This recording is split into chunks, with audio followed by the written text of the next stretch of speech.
जी आप से वहाँ पे देख रहे हैं यार पॉइंट भोजपुरी। जी आप सबका फिर से स्वागत है यार हमारे से वहाँ पे कौन है वीडियो में।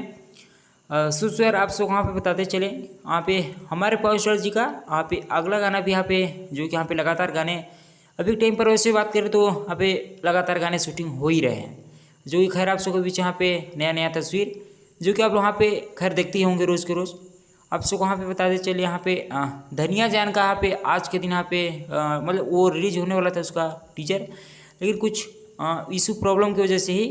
वहाँ पे आप सबके बीच यहाँ पे आज नहीं आया कल, लेकिन फाइनली आप सबके बीच यहाँ पे उषा फिल्म से गारंटी के साथ आप सबके बीच यहाँ पे रिलीज कर दिया जाएगा। जो कि वैसे बात करें तो यहाँ पे बहुत ही देर हो चुकी है, क्योंकि गाने अब तक ये क्या दो गाने अब तक बिल्कुल मार्केट में आ जाने चाहिए, जो कि यहाँ पे ग्राउंड लेवल पर चले भी। तो हो सकता है आप सबके बीच यहाँ पे कल के दिन में फाइनली आप सबके बीच यहाँ पे फाइनली ही आप सबके बीच यहाँ पे कल के दिन ही आप सबको वहाँ पे देखने की जरूर से आएगा, क्योंकि वैसे गाने तो अभी शूटिंग खैर हो ही रहे हैं, लेकिन तो भी एक गाना आना जरूरी है। खैर आप सबको अपडेट कैसा लगा बताइएगा। आपसे मिलूंगा नेक्स्ट वीडियो।